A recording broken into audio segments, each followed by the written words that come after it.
Ahora dialogamos con el jefe del Departamento de Enfermedades Porcinas de SENASA, el doctor Alejandro Pérez, respecto de peste porcina africana y de la conformación de un comité de crisis a nivel continental para evitar el ingreso de esta enfermedad. El tema de la peste porcina africana es, digamos, la gran diseminación que tiene, por un lado, producto de la falta de vacuna.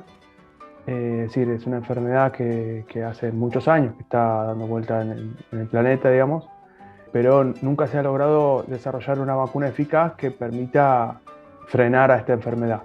Y lo que se ha observado, digamos, es una enfermedad que se origina en África, como su nombre lo dice, peste porcina africana, afecta a los cerdos africanos, los jabalíes africanos, que es muy diferente al jabalí que tenemos nosotros, el europeo, y ahí es una enfermedad que no produce la sintomatología que sí produce en los domésticos, que básicamente está caracterizada por una alta letalidad. O sea, los animales que enferman tienen muchas probabilidades de morir.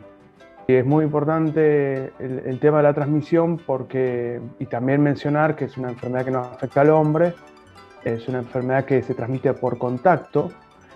Como muchas de las enfermedades, es un virus. Por lo tanto, cuando no está dentro del animal o del huésped, está inerte, o sea, tiende inclusive a degradarse y descomponerse y no ser infectivo. Pero en particular, y esto hay que tenerlo muy en cuenta, y por eso este es el problema también, además de que no hay vacunas, es que es muy resistente al ambiente a diferencia de otros virus. Entonces, lo que se produce es que este contacto muchas veces es por o animales muertos o productos contaminados o objetos contaminados. Y cuando hablamos de productos, hablamos de productos comestibles para el hombre, porque no afecta, digamos, esos productos y esto es lo que se observa cuando se producen estos saltos de continente, por ejemplo, cuando ahora, bueno, recientemente ha afectado a la República Dominicana, a fines de los 70, principios de los 80, estuvo en el continente afectando justamente a República Dominicana, Haití, también a Brasil, y vuelve, digamos, fue eliminada en ese momento. América era libre, bueno, hasta que nuevamente aparece en República Dominicana, y esto hace que se enciendan muchas alertas a nivel regional, a nivel continental, estableciéndose diferentes grupos, tanto públicos como privados, tendientes a reforzar y a unificar, digamos, todas las medidas de prevención que se venían dando, ya cuando tuvimos la alerta ya por 2018 con el tema de la expansión en China, digamos, de la diseminación en China. Pero esta es la situación y que hace que muchos países, los servicios veterinarios oficiales, las entidades regionales de veterinarias, como bueno, OIRSA, CBP, OIE de las Américas, hay varias. Y también, por otro lado, se está observando que esto es bastante, digamos, novedoso, que es los contactos entre las asociaciones privadas a nivel región. Esto es muy importante y muy bueno, porque de esa manera se empiezan a entender tanto los servicios oficiales, más aún, digamos, en Argentina hay una relación dinámica al respecto, pero se empieza a interaccionar más aún digamos, la parte pública con la privada, a la vez que se comparan, inclusive los países observan cuáles son los países que no tienen tan reforzado el tema, tanto en la parte privada como pública, y básicamente en la pública, porque a lo que vamos es a la prevención del ingreso, que es una de las más efectivas de las prevenciones. Pero bueno, ese es el panorama con respecto a las organizaciones o a los comités que se están organizando a nivel regional. Y obviamente dentro de SENASA también eso es habitual, que ante una emergencia o una alerta, no una emergencia, una alerta de este tipo, se configura en un grupo para ir evaluando cuáles son las mejores medidas a tomar, tendientes a reforzar la prevención, ¿no? Bueno, eso realmente es muy importante, ¿no? El trabajo a nivel regional, de alguna forma, pone, digamos, de manifiesto el interés común en este tipo de cuestiones que sin dudas va a beneficiar y, por supuesto, a todo el sector porcino de toda América continental. Sí, porque, digamos, existen países, inclusive los países vecinos, que están bien posicionados y tienen un servicio veterinario fuerte, pero hay otros países que por ahí, inclusive países del Caribe, que no tienen tan reforzadas las medidas de prevención, y los productores, digamos, también, digamos, no están tan preparados como para alertar y tomar medidas y demás. Entonces De hecho, es un poco lo que sucedió en República Dominicana. Lamentablemente se volvió a repetir la historia porque ellos observaban signos de enfermedad, la atribuían a otras causas más comunes, inclusive creo que habían dejado de vacunar contra peste porcina clásica, otra enfermedad que no tenemos, y entonces le atribuían eso. Cuando finalmente envía las muestras a un laboratorio de Estados Unidos, es cuando ahí confirman, después de varios meses, que tenían peste porcina africana.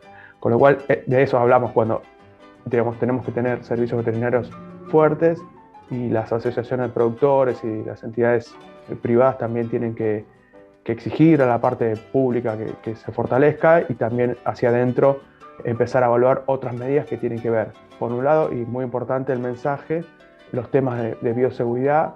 No importa el grado de intensificación o el grado de tecnificación que uno tenga, digamos, todos los productores pueden aplicar medidas tendientes a evitar el ingreso de una enfermedad a la granja, y esas mismas medidas son las que luego impiden que esa enfermedad vaya a otros establecimientos, en el caso de que se dé un evento sanitario.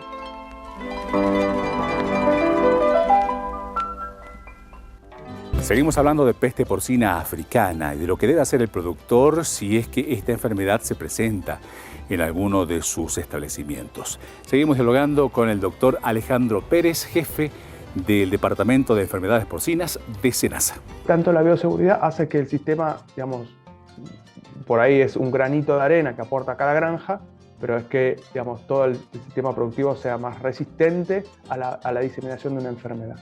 Y por otro lado, la detección precoz también, digamos, afecta en el mismo sentido como mecanismo de prevención. Y es importante esto, porque a veces uno piensa que detener a alguien que viene de República Dominicana con un producto porcino, digamos, no cocido, de riesgo y tal, es lo único que se puede hacer. Y no, hay muchas etapas que vienen después. La bioseguridad y la denuncia inmediata para hacer una detección precoz. ¿Qué significa esto? Que ante signos que no son los habituales, el productor notifica a SENASA y SENASA pueda rápidamente tomar medidas y contener la enfermedad. Cuando se dice qué es lo que hace SENASA para que en la toma de medidas, es básicamente, sí, digamos, hay una restricción de movimientos en cuanto a poder descartar todas estas enfermedades exóticas, y luego, digamos, una vez que se descarta, seguir con la marcha de diagnóstica para establecer cuál era la causa dentro de los parámetros posibles. Entonces, esta situación es una situación que se da y que se tiene que resolver inmediatamente para que, digamos, la producción continúe. Por eso recalco esto, porque muchas veces en los productores se tiene como una reticencia a denunciar por todas las consecuencias que esto pueda tener. Las consecuencias son básicamente esas que son en todas partes del mundo, que tienen que ver con la precaución. O sea, acá tenemos un evento sanitario diferente que, si lo tenemos, es perjudicial para todos. Si no lo tenemos, lo que tenemos que hacer rápidamente es tratar de descartarlo, y por eso la exigencia hacia SENASA es que vaya inmediatamente a la granja, que tome las muestras necesarias, que la envíe al laboratorio que tenemos diagnóstico para PPA y otras enfermedades exóticas, se descarta esas enfermedades de relevancia y después se continúa con la investigación, ya continuando con la producción normalmente. Pero esto se tiene que dar en el transcurso de las primeras 24, 48, 72 horas a lo sumo, para que el productor pueda continuar su producción y normalmente. Después no hay ningún otro, digamos, punitorio ni nada que se parezca, en tanto en cuanto se denuncie. Eso está claro. O sea, cuando el productor no denuncia y lamentablemente confirmamos un hecho sanitario de esas características, lo que no se percibe es la remuneración por esos animales que se sacrifican. Pero bueno, ya estaríamos ante una situación bastante compleja, y la idea de que en este punto es una prevención es porque si uno actúa rápidamente, la enfermedad no se disemina, la contiene, la elimina y volvemos a la normalidad rápidamente. Eso también es prevención, y eso también hay que remarcarlo con la bioseguridad, tratando de que las enfermedades no se diseminen rápidamente, y con la detección precoz, justamente atacando rápidamente cuando vemos ¿qué deberíamos ver? Bueno, obviamente mortandad, como decía al principio, un aumento de la mortandad, porque el animal que enferma es muy probable que se muere. Es una enfermedad muy parecida a la peste porcina clásica, o sea que estaríamos haciendo doble vigilancia pasiva, que es la detección precoz, africana y clásica, que se manifiesta básicamente con manchas en la piel, en el vientre en las patas, y es una enfermedad que a veces hasta es confundible con mucha fiebre, el animal está postrado, está sentado, se junta porque también baja la temperatura al no tener ningún movimiento. Puede confundir con una enfermedad nerviosa, porque el animal está sentado o tiene algún movimiento. También puede aparecer diarrea, abortos, digamos, hay otros signos que pueden confundirse. Pero bueno, ante un cambio, cada productor conoce a sus animales, un cambio entre la signología habitual, es importante notificar al SENASA a través de la oficina local, correo electrónico, notificaciones@senasa.gov.ar, y también hay una app para Android que se llama Notificaciones, que se carga de la Play Store para notificar desde el teléfono. No se necesita internet, simplemente que el teléfono se geolocalice, activada esa parte, y uno puede notificar a través de esa aplicación. Si no tiene internet, lo hace cuando se conecta. Lo único básico que se necesita es un correo electrónico y la georreferenciación. Después se pueden agregar fotos, signología, nombre, digamos, eso se puede agregar. Pero básicamente eso, una vez que uno emite esa alerta, llega a la parte de epidemiología y la parte de control de gestión, digamos, del territorial, y a partir de ahí se toman las medidas con la regional y la oficina local. Eso es básicamente el sistema.